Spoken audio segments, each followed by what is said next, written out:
Antes de começar este vídeo, algumas orientações importantes, porque vocês sabem, runner ajuda runner. Se inscreva, curta e compartilha. E agora bora pro vídeo!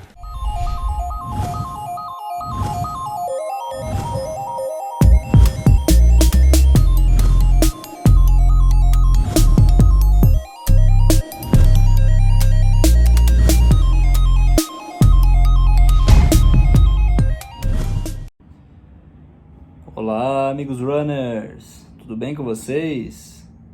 Bom, vocês sabem que todo ultramaratonista é meio pescador, né? Gosta bastante de contar histórias, tudo, né? O que acontece durante as provas. Mas a verdade é que o que acontece durante as provas são coisas verdadeiras, né? São coisas verdadeiras, mas que parecem mentira, né? Então hoje eu vou listar para vocês 20 causos que aconteceram comigo durante essa BR-135, né? Essa BR aí que, graças a Deus, consegui ser finisher dela nos 217 quilômetros, que era um grande sonho que eu tinha, né? Então eu vou listar 20 causas, coisas que aconteceram comigo que parecem inacreditáveis, mas são verdades, né? Então, tô com o computador aqui, né, para lembrar dos 20, né, que eu listei aqui para falar para vocês, né? Então, o primeiro de todos, né, vocês sabem que eu sou muito cabeça dura, teimoso, né, e não compro um tênis de trilha.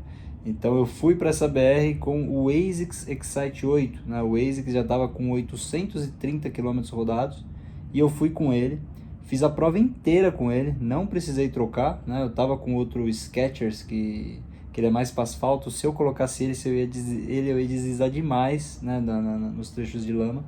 E o outro tênis era o Gel Sparta, é bom, mas o ASICS Excite é bem melhor, né? E vocês acreditam se eu disser para vocês que eu não escorreguei uma vez? Eu passei por vários trechos de lama e nenhuma vez eu escorreguei com o ASICS, né? Então, assim, o tênis é bom, o tênis é bom, o tênis tem um grip legal, né? Quando vocês veem aí na Decathlon ASICS Excite 8, compra que o tênis é muito bom, né? E aliás, ASICS, se estiver vendo esse vídeo aí, patrocina nós, né? Manda uns ASICS aqui que o tênis de vocês é muito bom. Eu sou fanzaço da ASICS, né? E posso falar para vocês aí com toda a propriedade que é um tênis bom, inclusive para fazer prova de ultramaratona, né? Segundo caso, né? Esse daqui é o mais assim engraçado de todos, né? Porque eu teve a campanha do Fora Caronistas, tudo, né? Eu sou um cara que sou totalmente contra isso, sempre tento combater isso aqui no canal. E esse ano teve a proibição de entrar no parque em Águas da Prata, e aí nós terminamos o trecho de Águas da Prata com 26,5 km, né? E para chegar em Águas da Prata, ali na cidade, a gente tinha que pegar carona. Então o comandante Mário Lacerda fez a gente pegar carona na BR esse ano, né? Inclusive, quando eu e o Morelli chegamos ali na pista e a gente ia correndo até Águas da Prata, o comandante, né, veementemente não deixou, porque realmente ali a pista que vai para Águas da Prata, ela tem trechos que não tem acostamento, então seria perigoso. E aí a gente teve que arrumar uma carona e ir embora, né? Então o estagiário pegou carona, já não pode mais falar de caronista, hein? A terceira delas é aquelas que quem tem medo de aranha ia passar um dobrado ali, viu? No trecho de Andradas, né, chegando ali próximo do riozinho, né, que os carros às vezes não conseguem passar ali por dentro do riozinho, tinha algumas árvores que estavam lotadas de teia, e aí as aranhas elas iam tecendo teias de uma árvore a outra, né? Então, assim, você passava na estrada e tinha aranha por cima da sua cabeça, né? Você olhava para o horizonte e estava lotado de aranha descendo. Então, e falaram que não foi somente nesse trecho de Andradas, né? Em Barra parece que tinha, mas Barra, como eu passei de noite, eu não vi, e parece que teve outros trechos também que tinham bastante aranhas. Então era um fenômeno assim que eu sei que tem bastante no sul, né? Mas lá em Minas eu não sabia que tinha. Então quem tem medo de aranha, olha, ia passar um dobrado ali nesse trecho, na chuva de aranhas que teve, né? Ainda bem que tem vídeo, né? O Gedeon filmou essas aranhas, eu até pedi autorização e eu coloquei no canal, né? Quem quiser tem o short aí dessa chuva de aranhas aí, eu vou até colocar na descrição aí para vocês darem uma olhada, né? De como que foi. O quarto causo foi o temporal que deu depois de Borda da Mata. Esse daí foi terrível, né? E olha, a gente deu muita sorte que a gente tava dentro de Borda da Mata. Eu e o Morelli tava sem capa de chuva, né? Tava fazendo um baita de um sol no trecho de Borda da Mata e do nada virou o tempo. E aí quando a gente chegou, a gente pisou em Borda da Mata, caiu o mundo, literalmente caiu o mundo, né? A gente ainda tentou dar uma de super-herói ali, um tempinho ali, tentamos ir pela enxurrada, mas aí quando o negócio começou a apertar, quando a gente viu que o vento estava muito forte, aí a gente achou um parapeito ali para ficar de uma casa e aí ficamos uns 20 minutinhos lá, esperando até passar a tempestade. E aí depois foi até um pouco complicado, porque quando chegou ali na Praça de Borda da Mata, né, me deu um pouco de hipotermia até, né, que tava a chuva gelada, tudo ali, né? Tive que colocar uma jaqueta, trocar a camisa, tudo mais. Mas foi uma enxurrada que a gente pegou e a sorte foi que a gente chegou ali em Borda da Mata, né? Senão teria sido uma situação bem complicada. O quinto caso foi que eu fiz 155 quilômetros desde Andradas com um calo enorme no meu pé direito, né? Então, assim, o que fez eu parar nas 80 milhas do ano passado, esse ano eu consegui aguentar e levei aí até Paraisópolis, né?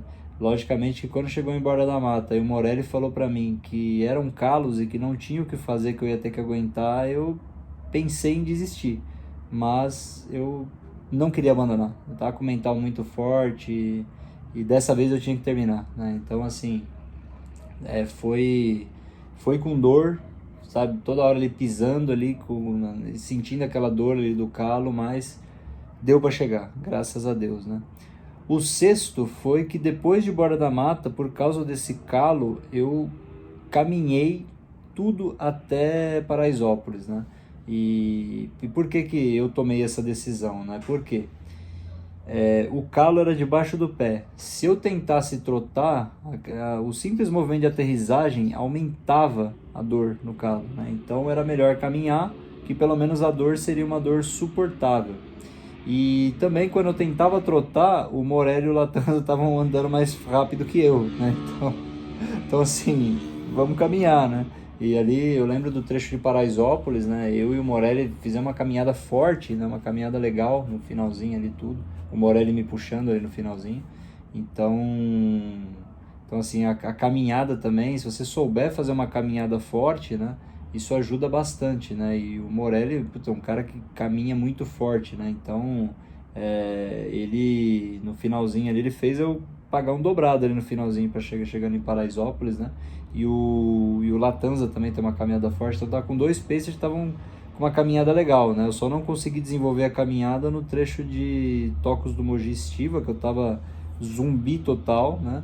E aí depois até deu para fazer uma caminhada legal, uma caminhada legal, né? Que eu nunca fui de desenvolver muita caminhada, de fazer muito forte, né? Mas deu para fazer alguma coisa legal. O sétimo é um dos mais curiosos, né? Porque todo mundo que conhece a BR conhece o Morro do Sabão. E o Morro do Sabão é um lugar que tem eternamente lama, né? Ali nenhum carro passa, nada. Só que esse ano os carros subiam. Esse ano não tinha lama no Morro do Sabão, né? Eu lembro no ano passado, eu também com tênis de asfalto, eu ia um para frente e dois para trás, né? Eu tinha que ficar me segurando em alguma coisa, né? Ou tinha que me segurando ali do lado, ali assim no morro ali tudo, sabe, para não cair. E por causa de tanta lama, mas esse ano não, esse ano subiu normal, né? Então assim, o Morro do Sabão não tinha lama, né? Tinha mais lama em Andradas, mais lama no Pantano dos Teodoros, mas onde tinha que ter lama não tinha, né? O oitavo dos causos, né? Aí eu vou voltar lá em 2022 também nas 80 milhas, que foi o sonho de valsa voador, né? Que eu vi o OVNI lá 1h da manhã e assim, foi algo que até hoje eu fico pensando, né? Falo, meu, que coisa era aquela que eu vi, né? Porque eu não estava alucinando, eu não estava com sono e realmente, né, eu vi um negócio muito estranho, né? Era como se fosse esse formato mesmo de um sonho de valsa, de um capacete, de um disco voador mesmo, né? E ele tinha uma forma e ao mesmo tempo não tinha uma forma, né? Era gasoso e ele tinha duas luzes, uma vermelha e uma branca, né? E ficava intermitente essas luzes e conforme ia se mexendo ia soltando como se fosse um gás atrás, né? E aí esse ano eu não vi isso, né? Então não era algo ali da região e eu passei por esse local. Foi quase no mesmo horário, foi uma hora, 2 horas da manhã. Eu lembro que se eu tivesse completado as 80 milhas, eu terminaria por umas 27 horas. E a gente chegou em Borda da Mata 27h30, né? Por causa da chuva, a gente teve que perder uns 20 minutos, né? Para chegar ali na Praça Central. Então, não era uma coisa da região mesmo, era alguma coisa estranha que vai ficar sempre na minha cabeça, né? O que será que era aquilo, né? A nona é bem curiosa também, que no trecho ali de Tocos do Mogi até Estiva, descendo o Pantano dos Teodoros e depois subindo, o Demetrios e o Morelli pegaram um gatinho filhote no motor do carro, né? O gatinho entrou em algum local ali ali no trecho Tocos do Mogi Estiva, e aí eles desceram esse local aí que tinha muita lama, subiram o vale, e aí tinha um gatinho filhote, eles tiraram do motor, né? Era um gatinho pretinho, né?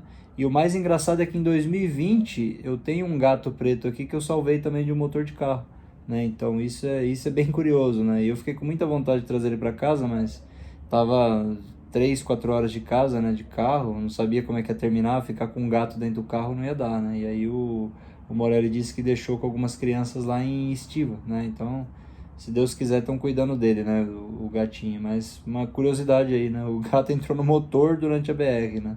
Pra vocês terem uma noção. A décima é aquela minha estratégia que deu errada, né? Eu achei que eu ia segurar a segunda noite tomando Red Bull, né? Eu tomei 3 Red Bull e o Red Bull não adiantava, né? O Red Bull não adiantava. O sono estava tão forte na segunda noite que o Red Bull não adiantava e eu literalmente estava andando igual um zumbi, né? Eu estava andando assim, sabe, com o olho fechado. Se eu fechasse o olho, eu dormia em pé, né? E eu ia só caminhando e caminhava pro lado, sabe, ia zigue-zagueando até, né? De tanto sono que deu, né? Então 3 Red Bulls e não e deu sono, sabe? Então, assim, não funciona tanto energético, né? Quanto a gente pensa, né? Ajuda até certo ponto, mas quando você tá nessa situação torturante de 2 noites, não ajuda tanto assim, né? A 11ª são as alucinações, né? Então, desde o 100K dos Pestes, vocês sabem que eu tenho bastante alucinação em provas, né? E aí, dessa vez, as coisas elas ficavam se mexendo, né? Então, os galhos das árvores no Pantano dos Teodoros e a copa das árvores, eu via nitidamente um bar ali e eu via as pessoas dançando e bebendo. Era isso que eu via, né? E aí quando eu chegava próximo e firmava o olho, eram galhos, né, de árvore. Então, quando eu passava próximo de algum carro, eu achava que esse carro estava em movimento.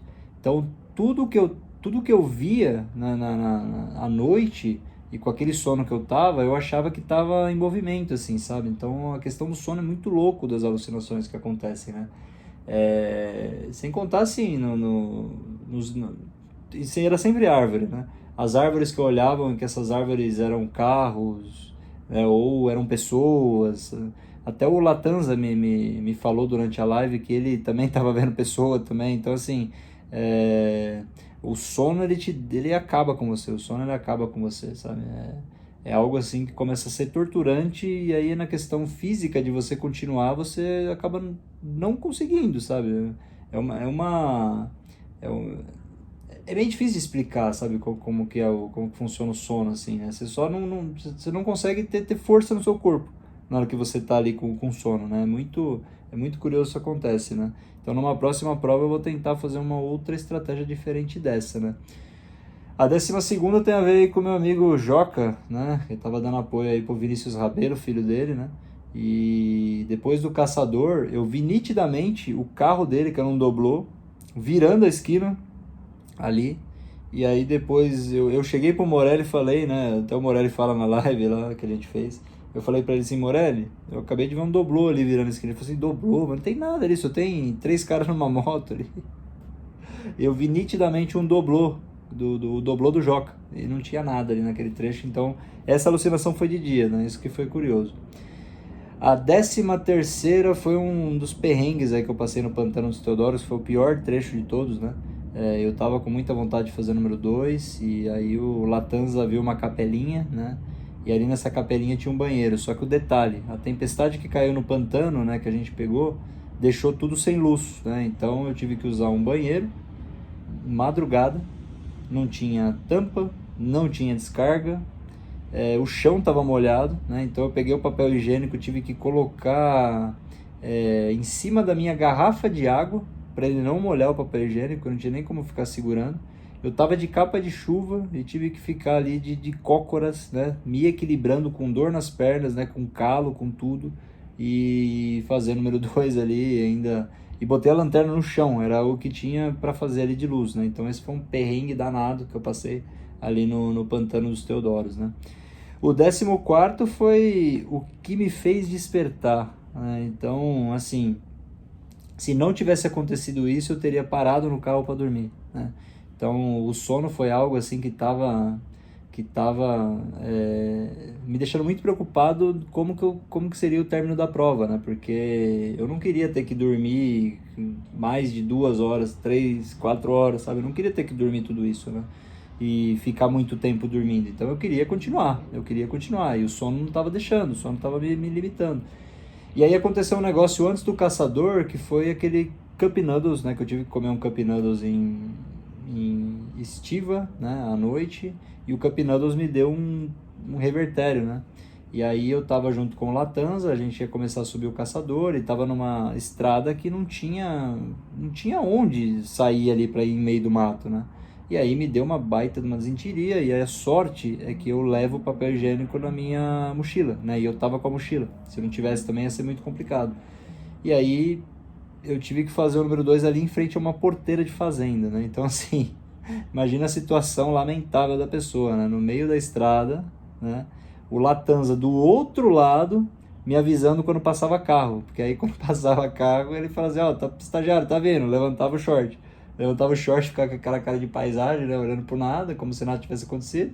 O carro passava, baixava de novo.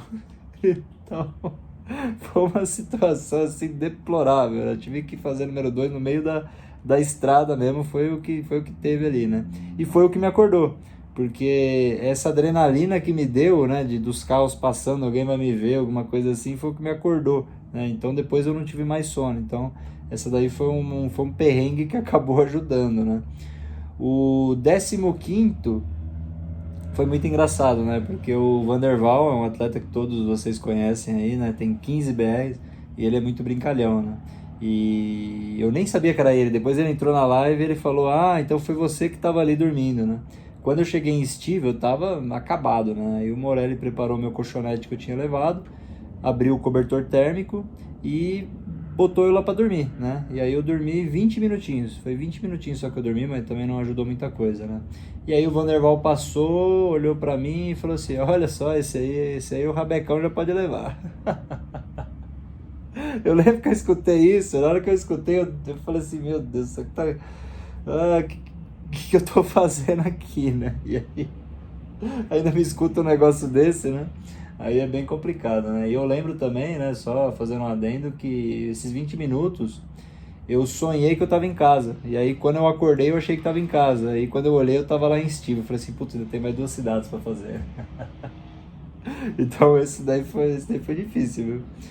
A 16ª foi que eu tive que pular a cerca lá em Paraisópolis, né? Porque depois que você atravessava a ponte, tinha um local ali que tava intrafegável para atletas, né? Tava com uma lama assim que se você pisasse, se afundava ali com certeza. E aí a gente teve que entrar ali na cerca, no alambrado e passar ali por dentro. Foi o jeito que a gente encontrou, né? E aí toda aquela logística, né, para jogar a mochila por cima, para não enroscar no alambrado, né? Eu até acabei machucando um pouquinho a mão, né? Mas graças a Deus deu tudo certo. Então essa daí foi um outro perrengue aí, né?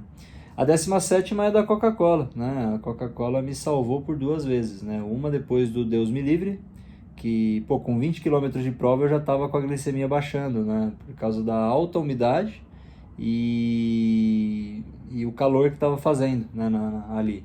E aí eu comecei a meio que ficar zonzo, tudo, fui lá, tomei a Coca-Cola, melhorou. E a outra foi depois desse perrengue aí da diarreia, né? Porque você perde muito nutriente, né? A diarreia e o vômito são duas coisas que podem acabar com a sua prova, né? Porque você perde muito nutriente. E aí eu fiquei um bom tempo, né? Andando assim, sabe? Cambaleando mesmo, né? Ali até chegar o carro, até pegar uma Coca-Cola, tomar, e ele me salvou também, né? Porque a Coca-Cola é uma bomba, né? De sódio, de glicose. A Coca-Cola ajuda mesmo, assim, na hora que você tá nesse perrengue, né? E ela acabou me salvando de novo depois no 19º perrengue que eu vou contar aqui pra vocês, né? O 18º foi um que eu até me surpreendi, né? Eu, descendo ali para Consolação, encontrei o Rodney Venk, e o Rodney Venk estava de apoio para o Chris Roman, né? Americano, que sempre vem na BR. E aí ele chegou para mim e falou assim: ah, você tá andando também, né? Então dá para você ir com o Chris, né? Que o Chris tá mal, tudo, né? E aí ele falou assim para mim: ah, você fala inglês, tudo, dá para você ir com ele. Eu falei: nossa, 2 noites ter que falar inglês, né? E não é que deu certo, não é que eu consegui desenrolar, deu pra trocar uma ideia com ele. Eu até me surpreendi, sabe? Como é que tava conseguindo raciocinar depois de 2 noites acordado, né? Até bem curioso isso daí, né? Como que você consegue? Eu achei que nem português eu ia desenrolar direito, mas deu certo. A 19ª foi que a Coca-Cola me salvou, porque 2 noites sem dormir não dava para eu ir dirigindo, né, para casa, né, de Campinas até São Paulo não daria para dirigindo, né, então eu tinha almoçado às 16 horas, né, uma marmita que o Demetrios me trouxe, né, eu comi lá na praça mesmo, e às 21 horas foi quando eu dei entrada lá no hotel, né? Então a gente foi para São João da Boa Vista, fomos para Campinas, da Leval Morelli, e aí depois eu fui lá pro hotel para ficar lá, né? E assim, eu tava com muita dor, né, debaixo do pé, porque eu tinha tirado o tênis, tudo, né? E o calo tava só no chinelo. Então imagina, né? Batendo ali o calo só uma proteção, tava com muita dor. E aí eu já entrei com muita dificuldade no hotel, né? E aí eu tava 5 horas sem comer, né? E aí vocês sabem, né? Depois de uma prova dessa, perda de nutrientes é brutal, né? Como o vídeo da recuperação aí que eu fiz pra vocês, né? Vocês devem ter assistido. E aí eu tava conversando ali com o recepcionista, tudo, e simplesmente eu cheguei pra ele e falei assim: olha, eu preciso sentar ali, se eu vou desmaiar.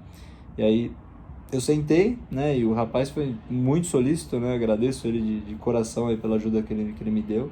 Ele me trouxe uma Coca-Cola, né, que eu tinha falado para ele, me trouxe 2 lanches ali de peito de peru, né, não de peito de peru, não, de frango. E aí depois consegui levar lá pro quarto. E aí eu tinha uma barra de proteína na mochila, mais um Ruffles, e aí eu comi tudo. E aí acabei melhorando, né, mas quase que eu desmaiei depois da BR, né? Então esse foi um perrengue danado, né? Isso é uma coisa que eu sempre tento fazer o melhor possível, né? Porque depois de uma prova dessa, eu costumo dizer que você tem o pré, né, ultramaratona, você tem a ultramaratona e o pós-ultramaratona. Então você só termina a prova depois que acaba esse pós-ultramaratona, que são uns 3, 4 dias mais ou menos que você tem aí de recuperação. E o último deles, das histórias curiosas, é essa aqui, né? Essa daqui que eu reparei depois, né? Esse foi o meu número na BR, 51047, e foi o tempo que eu terminei a BR, né?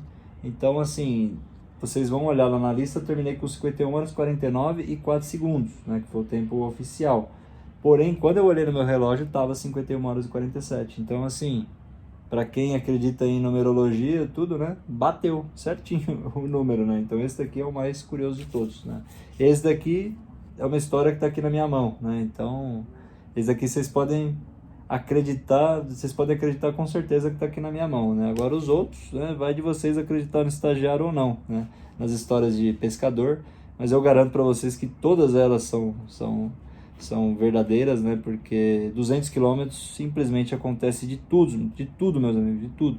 Então, o que o ultramaratonista falar para vocês que aconteceu, vocês podem confiar que é verdade, porque nesse meio de mata acontece de tudo, viu?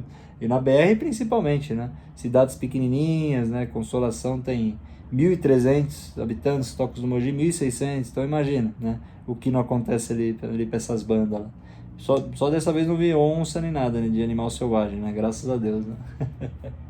Bom, meus amigos, então é isso que eu queria compartilhar com vocês aí, os causos da BR-135, né? Já vou pedir para vocês, deixa nos comentários quais foram os causos que vocês tiveram, o que aconteceu de mais curioso aí durante essa BR-135, né? Quero saber as histórias de vocês também. Um grande abraço, meus amigos!